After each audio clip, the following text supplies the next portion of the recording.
ஹர ஹர சங்கர ஜெய ஜெய சங்கர ஸ்ரீ காஞ்சி காமாட்சி சங்கர.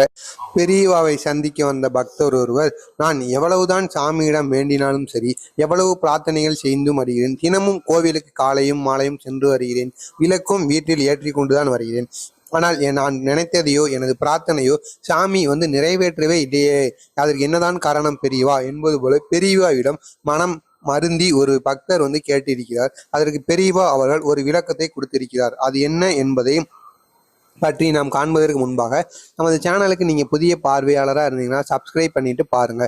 அப்பொழுதுதான் பெரியவா பற்றிய அனைத்து செய்திகளும் தொடர்ந்து உங்களுக்கு வந்து கொண்டே இருக்கும். அது என்ன என்பதை நாம் தற்பொழுது காண்போம். அதாவது உன்னை போல 1000 பேர் 10,000 பேர் ஏன் 1 கோடி பேர் கூட சாமியிடம் வேண்டிக் கொண்டுதான் இருக்கிறார்கள். அவர் அனைவருக்கும் பிரார்த்தனையை அவர் கொடுத்து விட மாட்டார். அதில் யாருக்கு கஷ்டங்கள் அதிகமாக இருக்கிறதோ முதலில் அவருக்குத்தான் நினைத்ததை நடத்தி கொடுப்பாரு சாமி. கடவுளுங்கிறவர் எல்லாத்துக்குமே ஒரு அளவுக்கு கஷ்டம் கொடுத்துக்கிட்டே தான் இருப்பாரு. இப்போ எடுத்துக்காட்டுக்கு எப்படி சொல்றது, ஒவ்வொருத்தனோட வாழ்க்கை நல்ல உயர்வுல போய்கிட்டே இருக்கும். திடீர்னு நான் தாழ்வுக்கு வருவான். எல்லாருமே உயரத்திலேயே பறந்துகிட்டே இருக்க மாட்டாங்க, தரையிலே நின்றுக்கிட்டே இருக்க மாட்டாங்க. இப்போ உன் வாழ்க்கை தரையில போற மாதிரி இருந்துகிட்டு இருக்கு. நீ கொஞ்ச நாளைக்கு பொறுமையா இருக்கு. உனக்கான நேரம் வரும்போது கடவுள் கண்டிப்பா உன் பிரார்த்தனை நிறைவேற்றி பொனியையும் வானத்துல பறக்கிற மாதிரி உனது வாழ்க்கையையும் நல்ல ஒரு நிலைமைக்கு கொண்டு வருவாரு. அது வரைக்கும் உனக்கு கஷ்டத்தை கொடுத்துக்கிட்டு இருக்கணும்னு கடவுள் நினைச்சிட்டாரு போல. அப்படிங்கிற மாதிரி அந்த பக்தருக்கு புரியுற மாதிரி ஒரு எடுத்துக்காட்டுடன் பெரியவா கடவுளை பத்தி இப்படி பேசியிருக்கிறாரு. அது மட்டும் இல்லாமல் அவர் கூற மிக மிக ஒரு முக்கியமான ஒன்று இதுதாங்க. அதாவது அவர் என்ன சொல்லிட்டாருன்னா, நீ கும்பிடுற, அதாவது உனக்கு பண கஷ்டம் இருந்தாலும் சரி, பிள்ளைகளுக்கு வேலை கிடைக்காம இருக்கலாம், அல்லனா நோய் நொடிகள் எதுனாலும் இருக்கலாம், உனக்கு இதே போன்ற எது இருந்தாலும் சரி, உன்னை விட அதிகமாக வேறு ஒருவருக்கு இருந்து கொண்டிருக்கிறது. அதனாலதான் கடவுள் உன்னை பார்க்க மாட்டேங்காரு. அதாவது அவர்களை விட உனக்கு அதிகமா இருந்துச்சுன்னா முதல்ல கடவுள் உன்னைத்தான் பார்த்திருப்பாரு.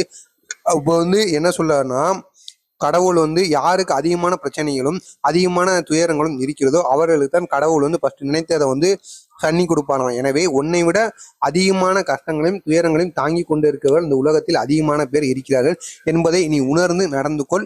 உனக்கு எப்பொழுது கஷ்டங்கள் அதிகமாகி கொண்டே இருக்கிறதோ, மனதிலும் பாரங்கள் அதிகமாகி கொண்டிருக்கிறதோ, அப்பொழுதுதான் கடவுள் உனக்கான கருணையை காட்டுவாரு என்பது போல அந்த பக்தருக்கு புரிகிற மாதிரி பெரியவா அவர்கள் இந்த விளக்கத்தை அளித்திருக்கிறார். இதை கேட்டதும் அந்த பக்தர் மிகவும் ஒரு மிகவும் அதிர்ச்சியில் இருந்தாருன்னு கூறணும். எதுக்குன்னா, நீங்க சொல்லிதான் புரியவா எனக்கு புரியுது. இதுவரை கடவுள் எனக்கு ஒண்ணுமே பண்ண மாட்டேங்காரு, கடவுள்ல இல்லை அப்படிங்கிற மாதிரி நான் நினைச்சுக்கிட்டு இருந்தேன். இதனால கோயிலுக்கு போனாலாம் வேஸ்ட் அப்படிங்கிற மாதிரி நினைச்சுக்கிட்டு இருந்தேன் பெரியவா. நீங்க இந்த விளக்கத்தை கொடுத்ததுக்கு அப்புறம் தான் எனக்கு எல்லாமே புரியுது என்பது போல அந்த பக்தர் உணர்ந்து கொண்டார். பெரியவா மற்றும் ஒன்றை கூறியிருக்கிறார். நீ தினசரி கோவிலுக்கு போய் எல்லாமே செய்துவா, முழு மனதுடன் செய்துவா, உனக்கும் வெற்றி கிடைக்கும் வாழ்வில் என்று கூறியிருக்கிறார். எனவே சாமியின் மீது பாரத்தை போட்டு நீங்கள் அது நடக்குதோ நடக்கலையோ, ஆனால் சாமியை உங்கள் முழு மனதுடன் கும்பிட்டு வாருங்கள், நீங்கள் நினைத்த நடக்கும். அனைவருமே கூறுவார்கள் அல்லவா, அதாவது நல்லவங்களை சாமி கைவிட மாட்டாங்க, ஆனா கெட்டவங்களுக்கு எல்லாமே கொடுப்பாங்க, ஆனா கைவிட்டுரும் சாமி என்பது கூறுவார்களோ, அதே போலத்தான் இப்பொழுது நீங்களும் இருந்து வருகிறீர்கள். எனவே மறக்காமல் இதை உணர்ந்து கொள்ளுங்கள், உங்களது வாழ்க்கையில் வெற்றி கிடைக்கும். ஜெய ஜெய சங்கர ஹரஹர சங்கர. ஹர ஹர சங்கர ஜெய ஜெய சங்கர ஸ்ரீ காஞ்சி காமாட்சி சங்கர. வீட்டின் நிலைவாசலில் நாம் அதாவது மாவிலை தோரணத்தை அனைவருமே இந்த மங்களகரமான நாட்களாகட்டும் மற்ற நல்ல காரியங்கள் நடக்கக்கூடிய நாட்களில் இந்த மாவிலை தோரணத்தை நமது வீட்டோட நிலைவாசல்ல அனைவருமே கட்டி வைப்பாங்க. இது உங்கள் அனைவருக்குமே தெரிஞ்சிருக்கும். இருந்தாலும் அது கூட இந்த ஒரு இலையையும் சேர்த்து நீங்க கெட்டி வைக்க வேண்டுமா. அப்படி நீங்க கெட்டி வைக்கிறதுனால கெட்ட சக்திகள் உங்கள் வீட்டிற்குள் இருக்கிற கெட்ட சக்திகள் வெளியே இருக்கிற கெட்ட சக்திகள் உங்கள் வீட்டிற்கு உள்ளே போகாமலும் அது தடுக்கும். ஆனா அது மகாலட்சுமி தெய்வத்திற்குரிய ஒரு மங்களகரமான பொருளாகுமா. அதை உங்களது வீட்டில் கட்டி வைக்க வேண்டும் என்று பெரியவா அவரை சந்திப்பதற்காக அனைத்து பக்தர்களிடமே கூறியிருக்கிறார். அது என்ன என்பதை பற்றி தான் தற்பொழுது காணப்போகிறோம். உங்களுக்கு அதற்கு முன்பாக நமது சேனலுக்கு நீங்க புதிய பார்வையாளராக இருந்தீங்கன்னா நமது சேனலை சப்ஸ்கிரைப் பண்ணிட்டு பாருங்க.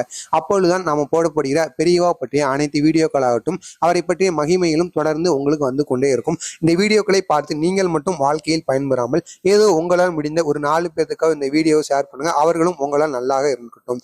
அதாவது அனைவருமே மாவிலை தோரணத்தை கட்டித்தான் வருவார்கள். அந்த மாவிலை தோரணத்துடன் மருதாணி இலை இருக்கிறது அல்லவா, அந்த மருதாணி இலையும் மாவிலை தோரணத்தையும் மஞ்சள் கயிறால் கட்டுவது மிகவும் நல்லது. அந்த மஞ்சள் கயிறை நீங்கள் எவ்வாறு செய்ய வேண்டும் என்றால், மஞ்சள் இருக்கிற அந்த மஞ்சளில் நீங்கள் வெள்ளை கலர் நூலை ஊற வைத்து அதற்கு பிறகாக அதை காய வைத்து அதற்கு பிறகாக இந்த மா இலையையும் அதனுடன் மருதாணி இலையும் இரண்டையுமே சேர்த்து கொத்து கொத்தாக வைத்து உங்களது வீட்டின் இலைவாசலில் செவ்வாய்க்கிழமை என்றோ அல்லது வெள்ளிக்கிழமை என்றோ உங்களுக்கு டைம் இருக்கும் பொழுது கெட்ட வேண்டுமாங்க. இதை மாதத்துக்கு ஒரு முறையோ இல்லைன்னா 2 வாரத்திற்கு ஒரு முறையோ ஒரு நல்ல நாட்கள் அப்போ நீங்க செஞ்சுட்டு வரணுமாங்க. அப்படி நீங்க செஞ்சுட்டு வர்றதுனால உங்க வீட்டுக்குள்ள எந்த கெட்ட சக்தியும், அது மட்டும் இல்லாம வீட்டுக்கு வெளியில இருந்து எதுவுமே உங்க வீட்டுக்குள்ள வராமையும், கண் திருஷ்டி உங்க வீட்டு மேல படாமையும் இருக்குமா. யாராவது நீங்க முன்னேறுவதை பார்த்துக்கிட்டு அவங்க ரொம்பவும் பொறாமப்பட்டு இருப்பாங்க அல்லவா, அந்த பொறாமப்பட்ட குணங்கள் உங்களை விட்டு, அதாவது அவர் இதுவரைக்கும் அவங்க பொறாமப்பட்டதெல்லாம் இதுக்கப்புறம் யாரு உங்க மேல பொறாமப்பட்டாலும் சரி, கண்ணு வச்சாலும் உங்களுக்கு எதுவும் ஆகாது அப்படிங்கிற மாதிரியும் பெரியவா அவர்கள் பக்தரிடம் கூறியிருக்கிறார். எனவே இதையும் நீங்கள் உங்களது வீட்டில் மறக்காமல் செய்து வாருங்கள். 2 வாரத்திற்கு ஒரு முறையோ அல்லது ஒரு மாதத்திற்கு ஒரு முறையோ நீங்கள் செய்து வாருங்கள். இந்த வீடியோவானது உங்களுக்கு பயனுள்ளதாக இருக்கும் என நினைக்கின்றேன். பயனுள்ளதாக இருந்துச்சுன்னா நம்ம சேனலுக்கு ஒரு சப்ஸ்கிரைப் பண்ணிட்டு நம்ம வீடியோக்கு ஒரு லைக் கொடுத்துக்கோங்க. மறக்காம இந்த செயலை நீங்கள் மட்டும் செய்யாமல் உங்கள் அக்கம் பக்கத்தினருக்கும் உறவினருக்கும் அதாவது கஷ்டப்படுவர் அனைவருக்கும் இதை அனுப்பி அவர்களையும் செய்து வர சொல்லுங்கள். ஏதோ இந்த வீடியோவை நீங்க ஒரு 4 பேருக்கு அனுப்புனீங்கன்னா ஏதோ உங்களால் முடிந்த ஒரு 4 பேர் நல்லா இருப்பாங்க. அதனால உங்களுக்கும் அந்த பலனானது கிடைக்கும். உங்களுக்கு இதை போன்ற பெரியவா கூறிய அனைத்து செய்திகளும் தொடர்ந்து வந்து கொண்டே இருக்க வேண்டும் என்றால் மறக்காம நம்ம சேனலை சப்ஸ்கிரைப் பண்ணுங்க. வாழ்க்கையில நீங்க நல்லதே பண்ணா மட்டும்தான் உங்களுக்கு நல்லது நடக்கும். சும்மா பொறாம எண்ணம் கொண்டவர்களாகவும், அதாவது நான் மட்டும் வாழ்க்கையில முன்னேறினா போறோம் அப்படிங்கிற எண்ணத்துல நீங்க இருந்தீங்கன்னா உங்களுக்கு ஒருபோதும் வாழ்க்கையில முன்னேற்றங்கிறது கிடைக்காது. உங்கள்கிட்ட இருக்கிறத எது இருந்தாலும் சரி, உங்கள்கிட்ட 10 ரூபா இருக்குன்னா அது ஒரு 5 ரூபாயோ 2 ரூபாயோ மற்றவங்களுக்கு நீங்க கொடுத்து உதவணுமாங்க. அப்படி உதவுனா மட்டும்தான் வாழ்க்கையில நீங்க பெரிய இடத்துக்கு போக முடியும் அப்படிங்கிற மாதிரி பெரியவா அவர்கள் கூறியிருக்கார். பெரியவா அவர் கூறிய இந்த செயலை நீங்களும் மறக்காமல் செய்து வாருங்கள். வாழ்க்கையில் வெற்றி பெறுங்கள். ஜெய ஜெய சங்கர ஹர ஹர சங்கர, ஹர ஹர சங்கர, ஜெய ஜெய சங்கர, ஸ்ரீ காஞ்சி காமாட்சி சங்கர. பெரியவா அவர்கள், அதாவது பெண்கள் வெள்ளிக்கிழமை என்று இந்த ஒரு பூஜையை உங்களது வீட்டில் செய்ய வேண்டும் என்று அவர் கூறியிருக்கிறார். அது என்ன பூஜை, அதை எவ்வாறு செய்ய வேண்டும் என்பதை பற்றி தற்பொழுது காண்போம். அதாவது வெள்ளிக்கிழமையில் இந்த பூஜையை நீங்கள் செய்து வருவதால் உங்களது வீட்டில் செல்வ செழிப்பும், அது மட்டுமல்லாமல் கடன் பிரச்சனைகள் என எதுவாக இருந்தாலும் அது ஓடி விடுமாம். முக்கியமாக பெண்கள் தான் இந்த பூஜையை செய்ய வேண்டுமாம். அப்பொழுதுதான் இதனுடைய பலனானது அவங்களுக்கு அதிகமாகவே இருக்கும் என்று அவர் கூறியிருக்கிறார். அது என்னவென்றால், ஒரு பித்தளை தட்டு ஒன்றை எடுத்துக்கொள்ளுங்கள். அதில் 11 ரூபாய் சில்லறையாக இருக்கக்கூடிய 11 ரூபாயை சேர்த்துக் கொள்ளுங்கள். சில்லறையாகத்தான் இருக்கணும். இதை நோட்டு 10 ரூபா நோட்டை நீங்க வைக்கக்கூடாது. அந்த சில்வர் தட்டுல அந்த பித்தளை தட்டு சில்வர் தட்டு உங்க வீட்டில் இருக்கிறத எடுத்து வைத்துக்கொண்டு 11 ரூபாயை வைத்துக்கொள்ளுங்க. ஒரு ரூபாயை வைத்தாலும் சரி, 5 1 ரூபாயை வைத்தாலும் சரி, உங்களது வீட்டில் மொத்தம் 11 ரூபாயை வைத்துவிட்டு அதற்கு பிறகாக இந்த மஞ்சள் இருக்கிறது அல்லவா, மஞ்சளை நீங்கள் ரவுண்டாக, அதாவது வட்டமாக பிடித்துக் கொள்ள வேண்டும்.